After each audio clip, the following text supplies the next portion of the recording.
The Stearman Kaydet was a biplane training aircraft used by a variety of nations in the 1930s and 40s. Originally introduced in 1934, it featured a rugged construction with tandem open cockpits for an instructor and student, and the single radial engine allowed for a top speed of 124 miles per hour. Join me in this video as I build and review the Revell Stearman Kaydet plastic model kit in 1/72 scale. Hi, I'm Matt and you're watching Model Minutes. Before I start the video, as usual, adult supervision may be required due to the use of sharp tools and toxic paints and chemicals. Revell recommends their model kits for those aged 10 years and older. If you'd like to see an in-depth review on the instructions, decals and parts of the kit, take a look at the unboxing video I made on this subject. For this video, I'll primarily be focusing on the build of the model. For best results, you can wash the plastic sprues in warm soapy water to remove any oil or dirt left over from the moulding process. This will give a good clean surface for the paints and cement to stick to. I don't always bother with this step though, sometimes just preferring to crack straight on with the build. Humbrol 106 Ocean Grey Matte Acrylic was thinned with Tamiya acrylic thinners X20A at a rough ratio of 2 parts paint to 1 part thinner. This will help improve the flow of the paint and leave less visible brushstrokes in the finish when it dries. A few thin coats will be needed though to cover the very bright yellow plastic.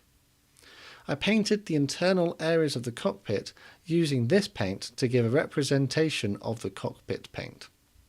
I also used this paint on the seats and the engine as a base coat. The two halves of the fuselage can now be cut from their sprues. During this build, I'll either use my knife or a set of snips to do this job.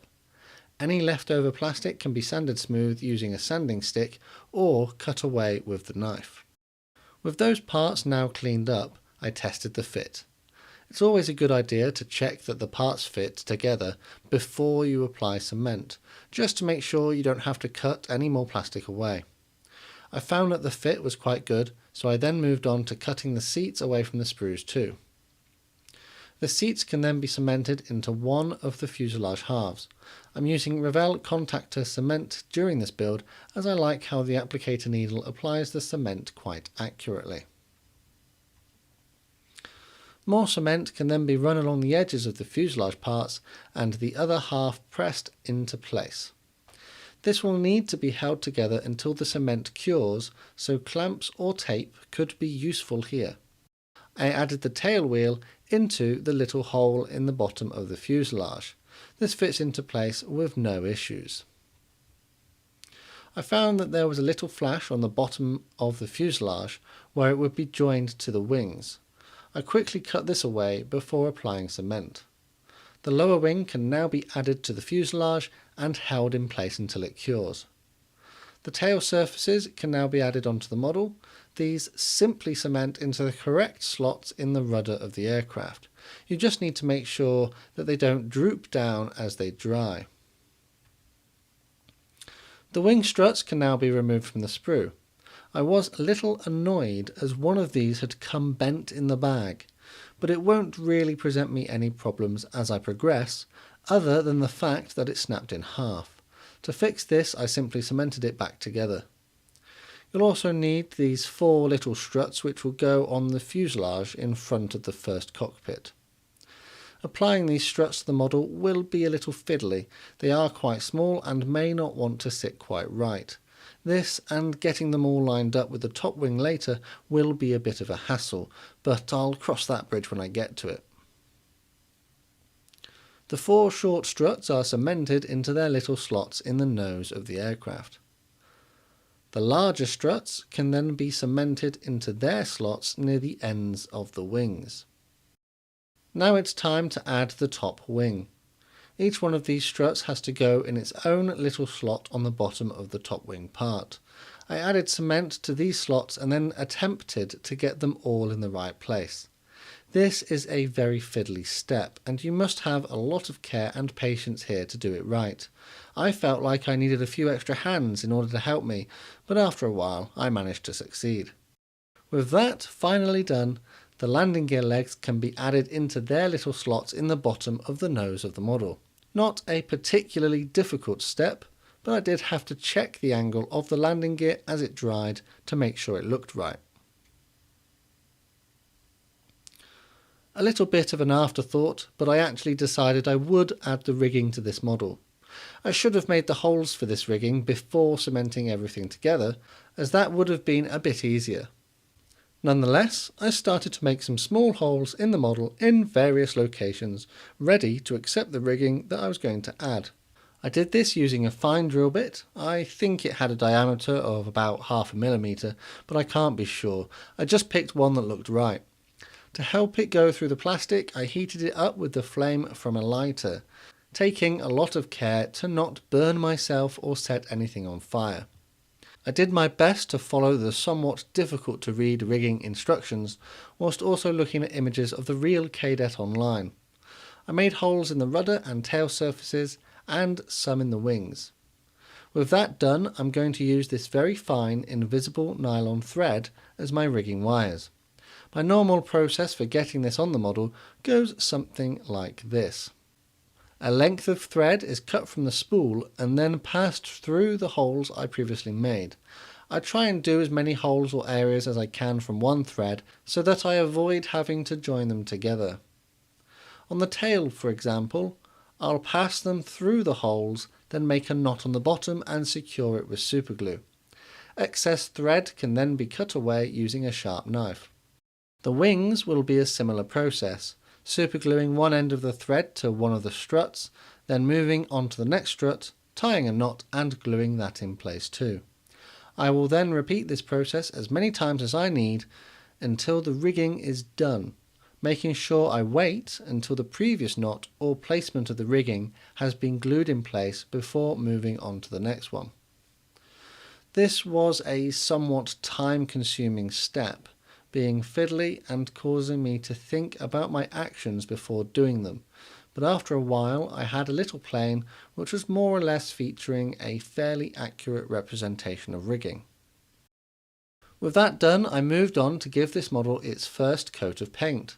I'm using this super cheap yellow gloss spray paint. You'll notice that I protected the inside of the cockpit area with some balls of sticky tack. Working in a side-to-side motion, I ensure even coverage of the model, then leave it to dry before reapplying. A few coats would be needed. I used this paint as I wasn't happy with the plasticky yellow finish the model featured, but I'm sure that if you didn't want to paint it, you don't really have to. Next, I used this satin sealer to help give a more uniform finish. I found that the cheap yellow gloss wasn't as consistent as I would have liked in the gloss effect. As a safety point, I tend to do a little of my spray painting in front of the camera for you to see, and then I move outside to protect my lungs. If you're using spray paints, make sure you use the appropriate protective equipment and environment. With that drying, I used this black gloss paint on the engine, wheels and propeller. It will help hide the yellow plastic for future layers of paint. Humbrol 157 Azure Blue Matte Enamel was carefully brushed onto the rudder of the aircraft using a fine brush. I did this straight out of the pot as I didn't see the need to thin this one. Moving back to the parts I previously painted black, this metallic silver spray paint was now applied to them. I did remove the wheels before this though, as there is no point spraying those silver as they should still be black. Humbrol 29 Dark Earth Matte Acrylic was used on the edging around the cockpits, and I did this with care using a fine brush. Humbrol Metal Coat 27002 Polished Aluminium Enamel Paint was now applied to the landing gear legs, and some smaller details on the nose of the aircraft. Vallejo Liquid Mask was painted onto the windscreens of the aircraft, carefully applying it in such a way that the frames would not receive any mask and allow them to be painted when the mask dried. Humbrol 12 Copper Acrylic Paint was carefully used to pick out some of the details on the radial engine, and again I did this using a fine paintbrush. Humbrol 53 Gunmetal Grey was next to be used, picking out some more details such as the cylinders on the engine. Here, what I think is the starting handle is being cemented into the little hole in the engine. This is a fiddly step, so some tweezers could be quite useful here. With that done, Citadel non-oil acrylic wash was brushed over the engine assembly to help bring out the details and apply contrast between the raised and recessed areas. The liquid mask has now dried on the windscreens, so for a base layer I used this matte white spray paint. With that drying, I move back to the engine. The propeller can be pushed through the hole in the centre and then the retaining part cemented onto the shaft. If you're careful with the application of the cement, the prop should be able to rotate freely. Here I've applied some masking tape to the lower wings and will paint the walkway areas using Humbrol 33 matte black acrylic. When that was dry, I carefully removed the tape. When the windscreens were dry, they then had a coat of the same yellow gloss paint as used on the rest of the aircraft.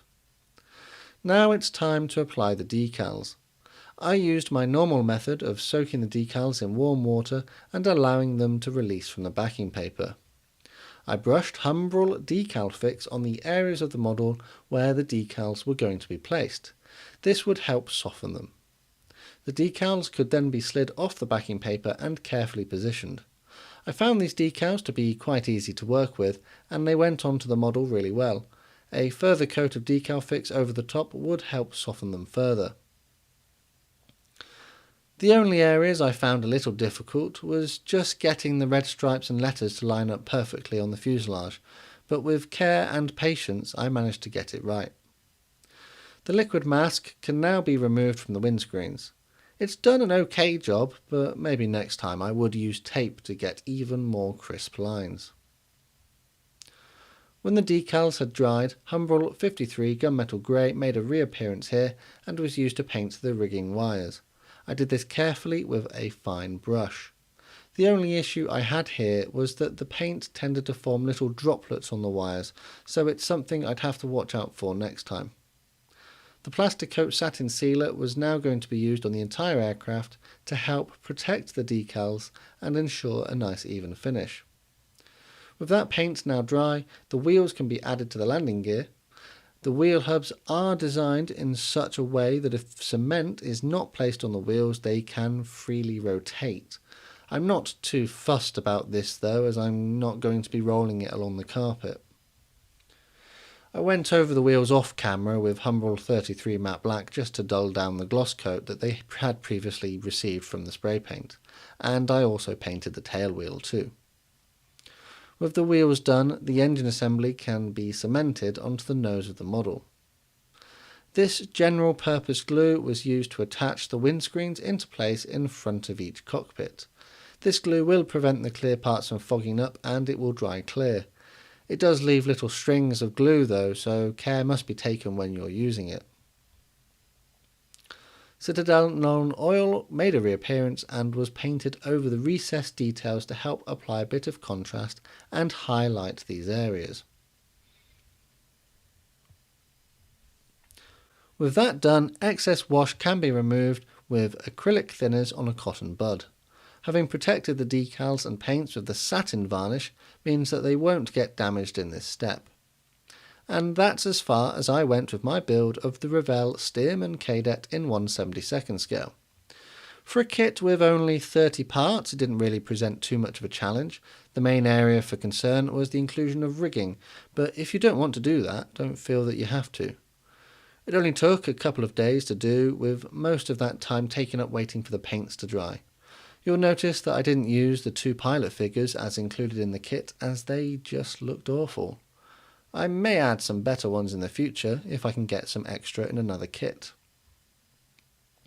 The general fit of this kit is okay, but it was let down by the bent strut, which is a little noticeable in the finished build.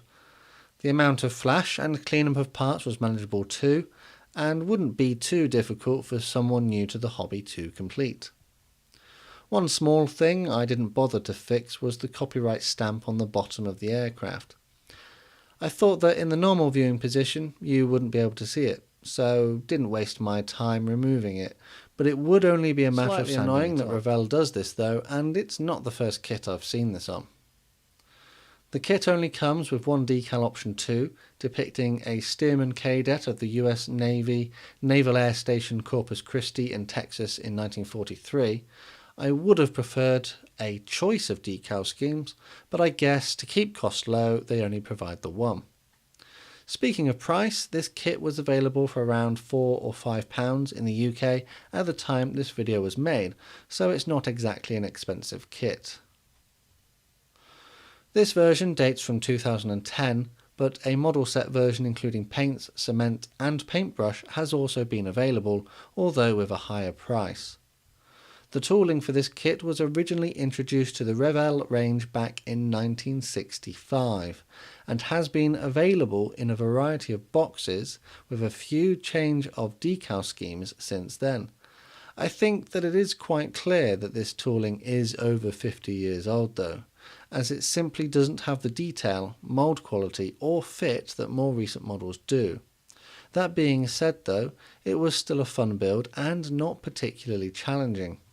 I'm aware that Revell introduced a 1/48 scale version of the Kaydet to their range only a few years ago though, so if you're looking for a more detailed and up-to-date version of this aircraft to build, perhaps that one would be a better bet. In conclusion, this is a cheap and cheerful kit to build, which although has its origins back in the 60s, it still makes for a fun model to make. As always, let me know what you think of my build techniques and finished model in the comments. Don't forget that you can also suggest other kits for me to build in future videos too. Honourable mention to my patrons over on Patreon. A massive thank you to these guys. Their support goes directly into helping to ensure that I can afford to continue to produce videos on a regular basis. To find out more about pledging your support and the perks it gets you, including behind the scenes stuff and access to videos before they go live on my channel, take a look at the links in the description. As always, you can connect with me on Facebook, Instagram, Twitter and Discord. Oh, and if you've made it this far, please drop a like and consider subscribing to be notified of my new videos when they go live. All that's left to say is thanks for watching, and I'll see you all on the workbench again next time.